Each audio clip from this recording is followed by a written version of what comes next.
Hi, my name's Paul. This is PJT Ventures. Thanks for joining me. Today we're going to be continuing on with the line boring project that we were working on for that John Deere 4440 tractor's front end. So we finished the line boring. Now we're going to bore and turn a new bushing to press into that area that we machined out on that pivot point.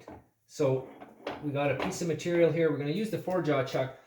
I just find the 4-jaw chuck is a little bit more accurate. You have more options, but of course it takes a little bit longer. So we're going to dial this piece of material into the axis of the lathe or into the chuck, because of course by having the 4 jaws independent from one another, this could in essence be anywhere in relation to where these jaws set that workpiece to the spindle bore. So we'll get started. We'll snug it in there. We'll put our dial indicator on here. Now I did cheat before the camera was on and I got it close, but for example purposes I thought we would just kind of go through it. So find the high spot. So right here is the highest spot. And we just do a little snug. And now find the low spot. And we can just let a little bit of pressure off. And you just keep going around until you find the sweet spot.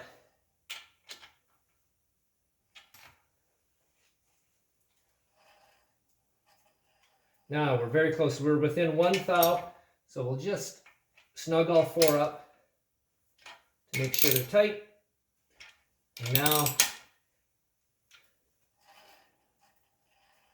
we know that this workpiece is running true to the center of the lathe. Anyways, next we're going to drill with a center drill.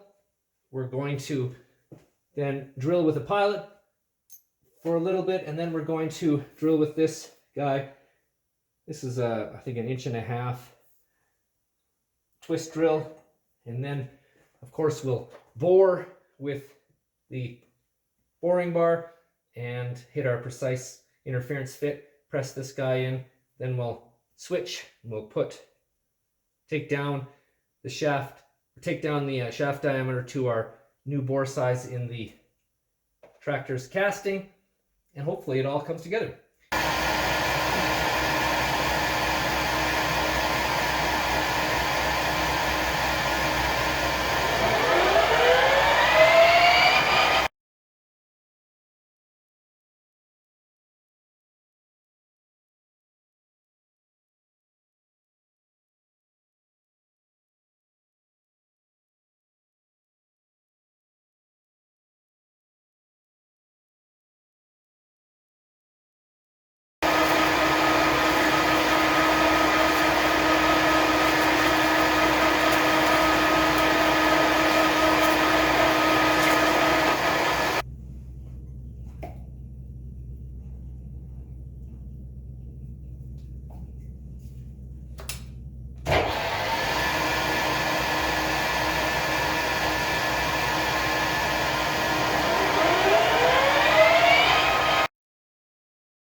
Okay, so we've hit our size. Now I'm just going to put a bit of a chamfer on here to allow for the bushing to go in easier. It already comes with a bevel, but it's just good practice to break this so that you don't have a hang up or a galling or something that's going to cause trouble when you're pressing this back in there. So we'll just put a quick chamfer on there.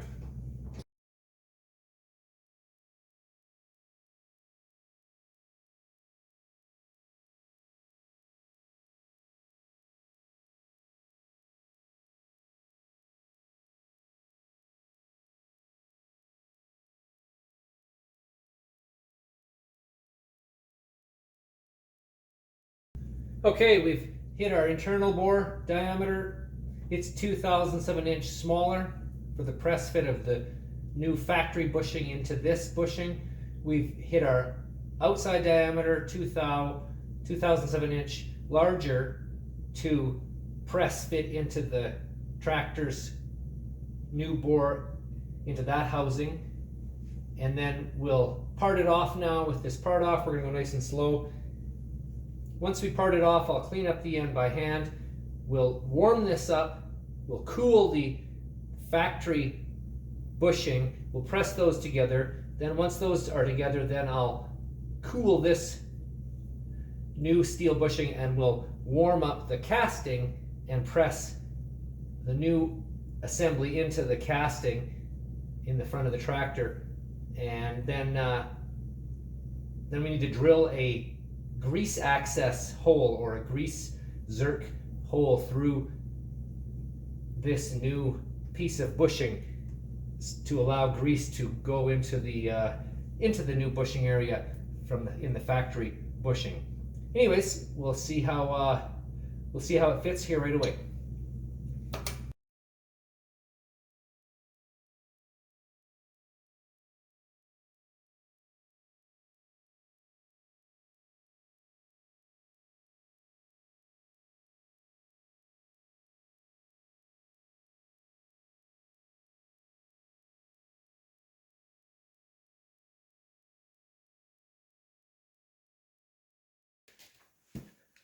Okay, so we got our new bushing installed into the new steel bushing, and now we're going to install it into the tractor's housing, and we'll give this a shot. I lined up my grease.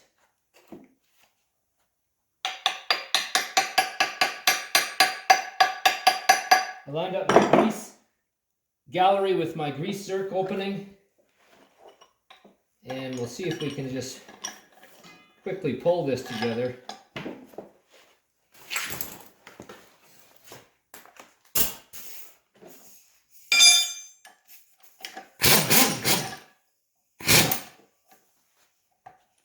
Get everything centered.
Look at that.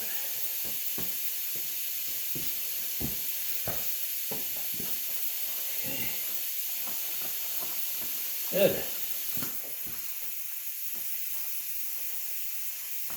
Oh, there it is. There's the new bushing and the factory bushing.